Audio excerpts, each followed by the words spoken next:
Hi, everyone. Good to be back. So, Lustre has been around for a long time. I've been associated with Lustre for a long time, 2004, I think. And we spent many of the early days of Lustre scaling it. This slide goes back to 2004. These are a logarithmic graph of our performance of Lustre over time. So we got 20, does this thing work? No. Yes, no, I'm going to blind myself. Is there another one? Ah, thank you. Ah, great. So yeah, we started out, in the megabytes a second range. We're making bids up into the, terabytes a second range. It's pretty impressive stuff. The size of these little bubbles is the size of the relative size of the storage, going from, again, megabytes to petabytes and beyond. It's spent a lot of effort over the years trying to get there. This outlier over here, that's a GPFS system. So that effort, represents a lot of time and energy on a lot of people's part. A lot of different areas that we've been trying to push to achieve those performance scaling and capacity scaling. So things like D&E, many years spent on D&E trying to get that parallel horizontal scaling of metadata. Lots of effort early on fixing up the recovery stuff, which is mostly good at this point. Lots of tons of I/O scaling work as well, of course. Many bugs along the way. Most, I would say, well, many related to performance issues. As we get to those higher and higher performance numbers we get, we hit bugs that hadn't been tickled before. Of course, along the way, there have been plenty of nice new features as well, improving the configuration, security stuff, network request scheduler, the features like HSM, lots of good stuff along the way as well. But I would argue that at this point, we have a lot of capable infrastructure in place. We've got D&E for our horizontal scaling. We've got what I think is going to be transformational potentially is our complex layouts that were recently introduced, first with PFL. I think FLR is an instance of that is also going to be transformational. So rather than concentrating on those continued performance and capacity scaling features, I think we have an opportunity now to really start reaping some rewards based on this infrastructure that we have in place. So that's what I'm going to talk about. Some potentials based on these new features, based on the capabilities of Lustre. These features are not things that we have today. They're not even necessarily well thought out or planned, but they're mostly ideas. Some of these are kind of in progress, and we're going to hear some future talks, I guess, later today and over the next couple of days about some of these as well. Hopefully I'm not stealing anyone's thunder by telling a little bit ahead of time, a little teaser. First of all, FLR, I think, as I said before, I think is going to be transformational in terms of how we can design Lustre systems in the future. So today, there's a requirement that we have data availability via dual path access. So we have these failover setups in relatively expensive hardware. This is our hardware, so I'm not pissing anybody off. So in order to get access to these drives, right, to the data on these drives, you have to, in case anything along the way fails, right? The server fails, the network connection fails. You have to have dual path redundancy, right? So you have to be able to get to this data via a second set of hardware connections. You have to have dual ported, expensive SAS hard drives. So all of this stuff is required because of Lustre's failover model, right? So the data lives in this one spot, and therefore you have to have access to the data. So we have failover from here to here in case something goes wrong. That failover takes some time because we have to kind of reestablish these connections and mount things up again, start the servers up again, services up again. So that leads to an expense here, right? So we have this expensive hardware. It's dual ported. It's dual path. It's SAS drives, and there's a potential, as I said, with FLR that we can get away from all of this stuff. So one small, and I'm not going to take anything away from the work being done here. It's not really small, but in the grand scheme of things, small step for layout can really lead to some major changes in the way we design Lustre systems. So instead of having this failover model with FLR, right, where we have now availability to the data via other paths, right? So we've stored the data somewhere else, meaning that if we lose the access to an OSS or an OST, we can still get our data back via the redundant copy of the data. So FLR2 is the beginning of that. Well, sorry, FLR1 is the beginning of that, delayed access. With delayed access, we have to keep this stuff, right? Because if you lose one of these things and you have delayed access, well, you actually don't have access to your data anymore, which is not acceptable. You have to wait 3 days for someone to come out and figure out what's wrong with replace the data. Your application's blocked the whole time, not acceptable, right? So we need this stuff as long as we have delayed data. Once we have immediate replication, well, now we can go here, right? But it's expensive, right? We have 100% data storage overhead, right? If you're mirroring, it costs you money. If you want 2 petabytes of storage, you need to buy 4 petabytes worth of hard drives. No one wants to pay for that. So when we get to EC, FLR with erasure coding, we can kind of reduce our overhead to something acceptable. So that, again, kind of lets us get here. But we need to have both, right? It needs to be both reasonable overhead and immediate replication.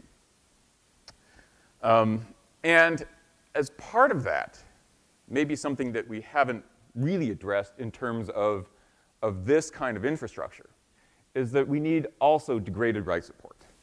So we need to be able to keep writing to this system with erasure coding when one of these things fails, right?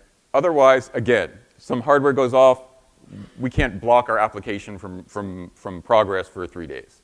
So we need to be able to keep writing in the face of hardware failures. So there's some ideas for this, in which I'll maybe get to a little bit later. So, potentially we have to be able to track our changes for reintegration. So if one of these things is dead and we're doing erasure coding across 3 things, we have to remember what we wrote in order to kind of fix this guy up once it does come back online. So that's the first kind of cool idea. And there's lots of them, so none of these are necessarily going to be the future, but you guys can think about this and vote at the end, maybe. All right. Next idea, spillover space. With pools and newly available hardware, not so new anymore, SSDs, hard drives, right? We have different tiers of storage. Lustre has the ability to then classify those different media types as different pools. But you generally, as a user or as administrator, want your users to use the fastest tier as much as possible and the slower tiers, as little as possible effectively, right? So you want the best performance for your users. What that means is you're going to try and fill your SSD tiers as quickly as possible and utilize them to their full capacity. But Lustre doesn't work well in that situation because if you run out of space on one of your SSDs, or in a layout that's placed on SSDs, then what happens is Lustre will say no space, and you'll get an error, and your application will stop. Less than desirable. So there's ongoing discussion in this ticket LU 10.10070 about self-extending PFL. So again, based on the infrastructure that we have in place for complex layouts, PFL, we can take, maybe instead of instantiating the whole layout at once, we just instantiate the first part of a layout. So in this case, for example, we have a layout that just covers up to the first 100 gigabytes, say, of a file. It's a PFL layout up to the first 100 gigabytes. But it has this kind of special secret virtual component in the PFL file. And what happens is we give this beginning part of the layout to the client, and the client tries to write past the end of it, or wants to write past the end of it. But the client realizes, hey, I don't have any striping information beyond here. So what do? I go back and I say, hey, I need this layout to be fixed up because I don't have anything beyond here. And now the MDS comes back and says, okay, I will take the layout lock back. I will say no one can do anything. I'm going to mess with the layout, and I'm going to add a new segment to the layout. So I'm going to add in basically 100 megabyte, gigabyte, whatever chunks, a new component to our PFL layout. And I'm going to say, okay, now here's your new layout client. Release the layout lock. The client can now keep writing. And what this lets us do now is it lets us choose this extension based on our current situation, right? So based on the current capacities of the SSD tier, for instance, this pool, or whatever other criteria we want, we can just start adding these segments. So what that lets us do is avoid this kind of pre-defining where everything is ahead of time, and lets us make changes to the layout where future data lies within a single file, right? So now our single file can start, in this kind of predefined mode, and then start building in new locations as the MDS decides where the best data placement is going to be. So we can avoid kind of this pre-establishing of everything, the full location of the layout ahead of time. Potentially we have another segment at the end where if we run out, if the MDS decides there's no more space on the SSD tier, I'm not going to give you any more space, the MDS decides, okay, I'm just going to use this final component of the layout and say everything else beyond here goes to our lower performance tier, our HDD tier. And this all is effectively transparent to your application. It will use the SSDs as long as there's space on the SSDs. If they're run out of space, it'll spill over onto the HDD tier. Cray's actually working on this. Patrick Farrell, wherever he is trying to get this thing going. More layout enjoyment. We have today in Lustre HSM. We also now potentially, as I said, with kind of Lustre pools, we have tiers of storage. We have an SSD tier, we have an HDD tier, and we have an HSM potential tier. Well, we have these defined in layouts, and we, in fact, because they're defined in layouts, that is an implied policy, right? We're implying by the definition of our layout where that data is going to go. So I would say that what that means is, for example, if we have an FLR file, that means, and if it's set to eventually synchronize, that means we are creating a secondary copy of the file in this location at a particular time. Well, that's a policy. So I'm saying let's embrace that. Let's give ourselves a little more control over those policies. Let's start adding some flags associated with each kind of level in this layout, and really say that, yes, there is ILM functionality inside Lustre's layouts. I want to purge this SSD tier after it's synchronized. That's a flag that is in the layout.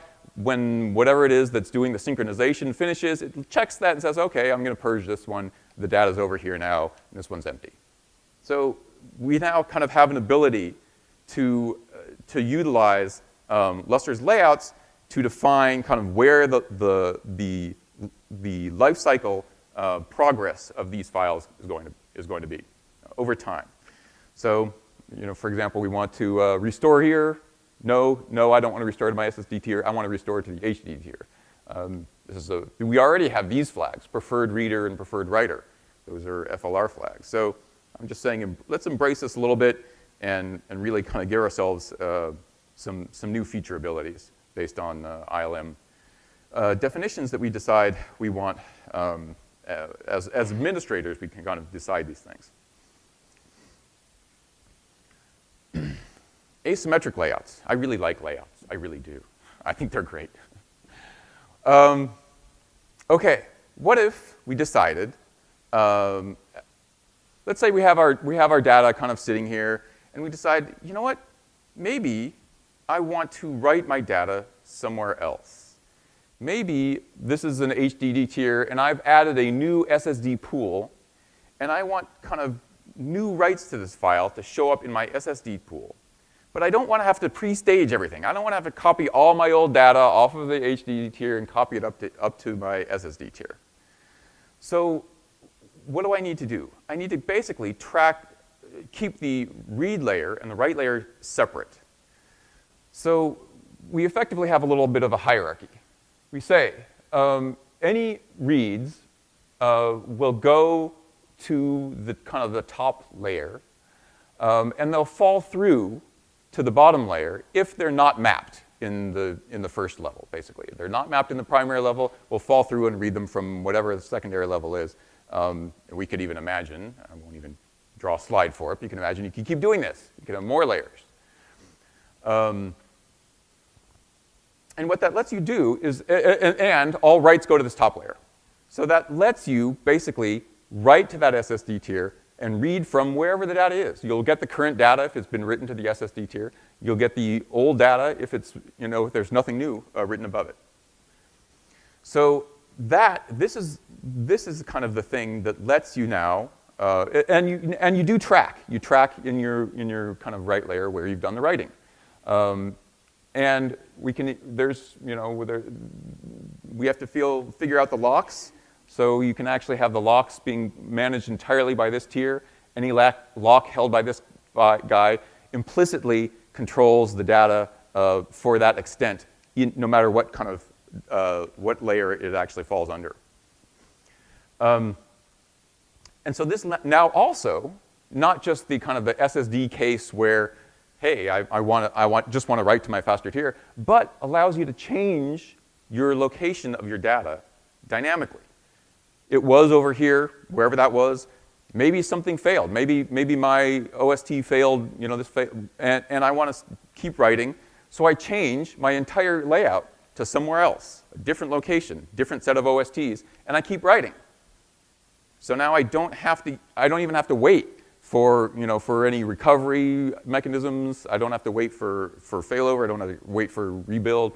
I just immediately start writing my new data elsewhere. If someone wants to read, well, that's a different question. Maybe this was erasure coded, at some point, and we can reconstruct the reads. But we've eliminated the write problem. We can keep writing in the face of failures. I think this is a potential solution to the issue I brought up before about having this issue. Yeah, about figuring out how we handle degraded write support.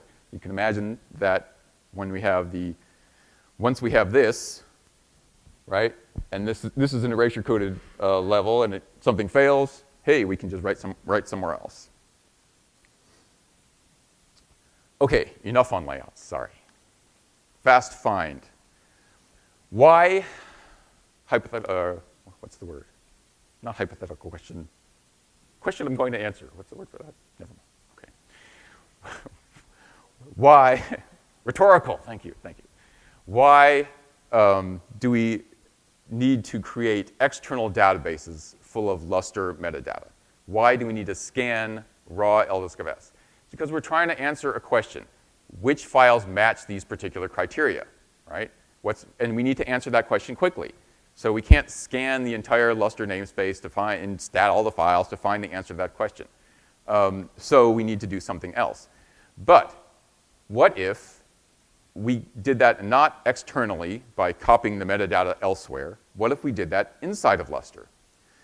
So in other words, if we had a really good LFS find command, right, that could do the same thing, that could quickly find files that match particular criteria, you could eliminate having to copy all this data, all this metadata outside of Lustre.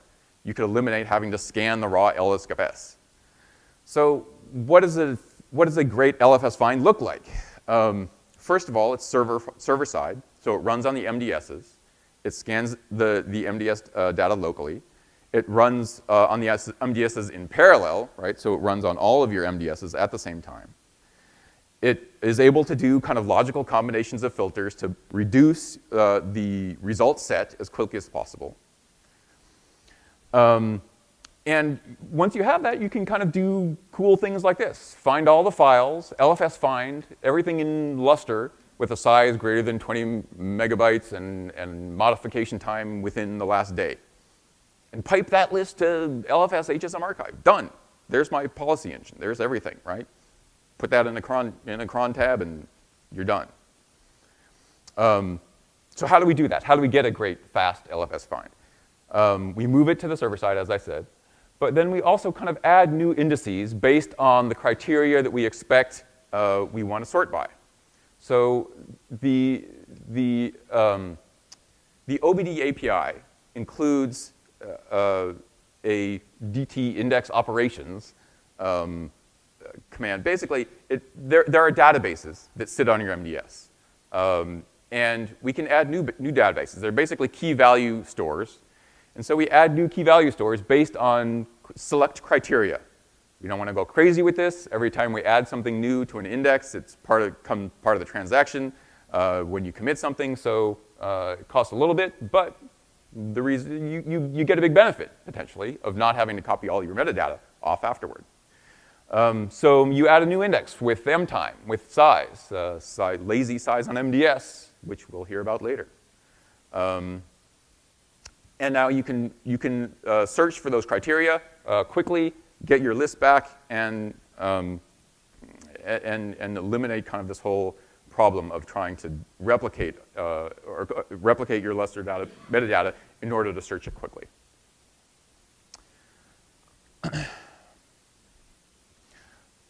And here we are at rough size on MDS. DDN is working on this right now. They're going to tell you all about it a little bit later. But basically, and hopefully I'm not stealing their thunder, but basically, we have some information about sizes on certain files already. So FLR already writes the size of the files once it's replicated them. Data on MDT store the file size for files that exist entirely on the MDT. And it's relatively straightforward to get a maximum possible size for a file. Or the maximum size reported for a file, basically a little out of sync answer to the correct size, if we don't care about corner cases such as recovery and failure and evictions and those kinds of things.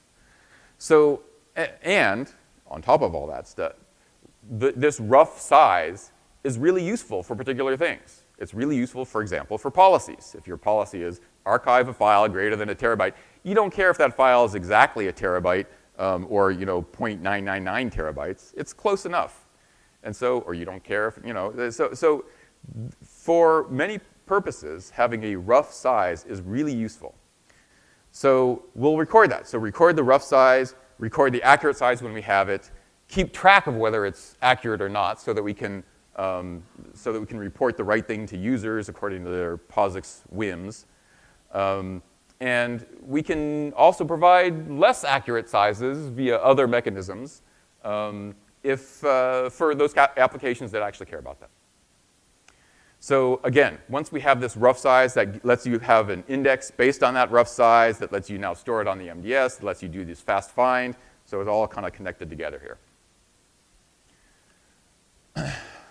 All right, another one, clone files. Slightly related to layouts. So these are clones like Stormtrooper clones where they're not, they look kind of the same on the outside, but inside they're all different people, right? So that's the kind of clones I'm talking about. these files all look the same on the outside, but on the inside they're all different. Okay, so right now to create a file, we have to ask the MDS to create it. We lock the directory, we create the inode, we assign objects to it. That's expensive on a per file basis. So instead, we can have a single inode that represents lots of clones. So the MDS inode basically has a FID like this. It looks ABCD00 and then a pattern, right, a sequence. And this inode matches all of those. So when you actually instantiate them with a particular version of that, that's just one instance, one stormtrooper out of the mass, right? So they all share the same metadata. They share the same user ID, the same group ID. They share the same parent directory. But yet you can have lots and lots of them. And they're all created instantaneously at once when you first create this inode. The layout for these guys is an algorithmic function now, right? You can't assign them, the MDS doesn't assign them individually. It assigns a function, right? And so that all the clients can know, based on the function of the FID, the file identifier, based on that function and some parameters, where all the OSTs are. So the clients instantaneously know where all of these FIDs live, right? Where all of the versions of this file live, all the clones live. So foo.12345, you can identify everything about that file simply by this kind of template layout and the FID number. So that means that the clients can instantly go and start writing all of these files at once. They can write so they can choose to write all the files. All the files actually have different sizes because the way we currently collect sizes is we ask the OSTs, what's the file size? So if we wanted to ask for the OSTs for the file size for this guy, you get the actual, the size for that file size. So the data is different. But as I said, they look kind of the same. Okay. Alternate consistency models. So this is stepping a little bit away from POSIX, right? We always hear, oh no, everything has to be POSIX. But on the other hand, we also hear, oh, we all know that POSIX doesn't scale. Well, this is the reason why POSIX doesn't scale, right? Here's an answer. It's not POSIX anymore, but it scales. So what if we embrace that a little bit more? What if we say, hey, we already do say, hey, let's do group locks and kind of forget the whole, it's not POSIX anymore, right? But it lets us achieve certain things. So there are options, right? It's like, so these are kind of performance curves that I pulled off of, I think it says on the slide. Yeah. Glenn Lockwood did some good work on this. So I stole his slide. I stole his picture. But he kind of drew sort of performance curves of different caching and locking file systems. So this is Lustre down here. And it's kind of doesn't do so well at these small transfer sizes because it has to do all this locking. If you kind of get rid of the locking, well, the way you get rid of locking legally is you get rid of the caching. So this is basically direct I/O. So you can do that. But you're still kind of paying some price based on those small I/Os because you can't cache anymore. So you can kind of get rid of both if you decide you don't need to be POSIX-y compliant, which is actually perfectly fine for many operations. So I'm saying, well, maybe we should spend a little bit of effort making this easier to choose these things inside of Lustre. Maybe using ladvise on a file saying, hey, I know my consistency model. And so let's just tell Lustre what it's going to be, and then Lustre can say, okay, I'll use the locks or not locks or caching or not caching as it should be.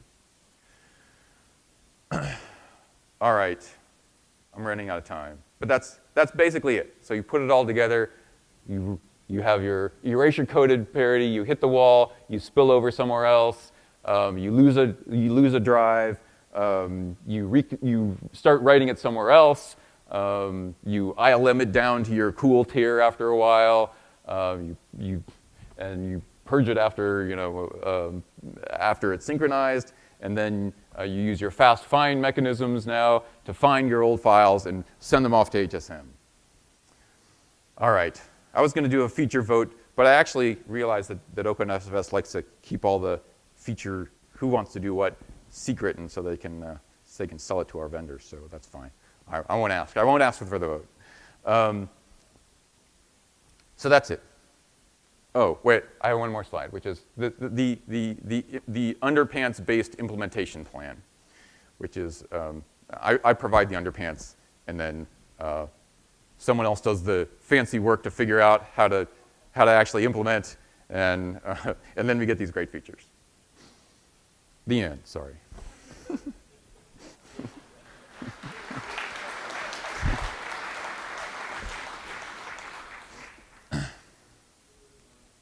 Who would like to ask a question or make a comment on all these incredibly good ideas?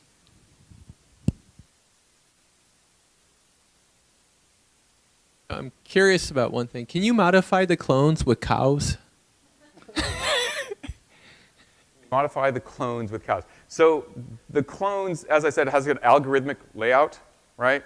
So as long you can make a fancy algorithm that, yes, that does the cows. The cows are the asymmetric writes, right? The asymmetric layouts are cows, effectively copy on write, right? So we're writing new spots, keeping the old spot. So you could make those algorithmic as well, stack all this stuff together, and yes, have cloned cows.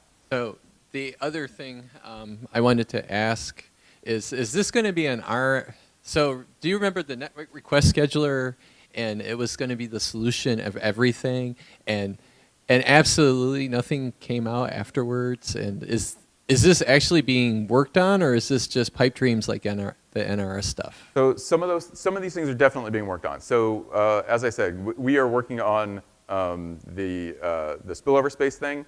DDN is definitely working on the rough size on MDS. Intel is definitely working on the FLR erasure coding. The rest of the stuff is a little more iffy, definitely. It depends, as I said, these are ideas. These are not implementation plans. And so if we think that they're important, then yeah, we'll work on them, as a community. Right? With what?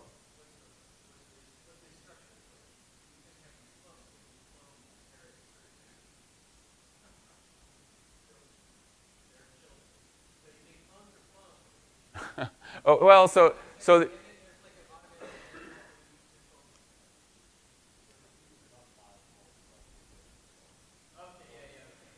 no. These are independent files. They just happen to have a pattern of file name pattern that and a shared set of metadata.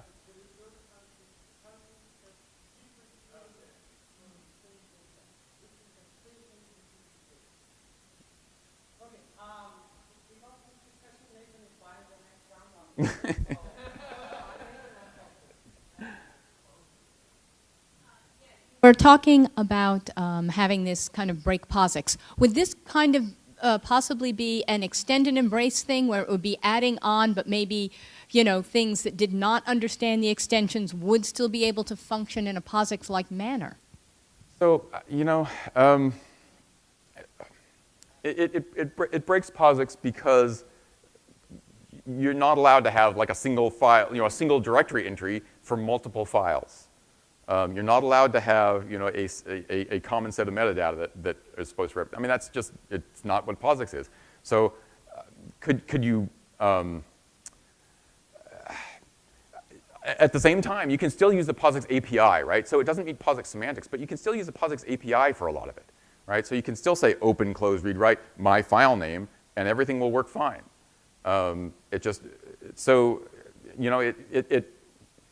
It might look like POSIX, but not be POSIX underneath. And I think, we already do that to some degree in Lustre. And we do it for good reason, right? We do lazy M-time updates. We do the group locks in order to avoid, the heavyweight locking. And so it's not unheard of, and we do it for performance reasons. And so I think, you know, if we know what we're doing and understand that, you know, we accept these limitations, I think it's perfectly reasonable to say, hey, you know what, this isn't 100% POSIX compliant, but let's just live with it. All right, I think it's lunch.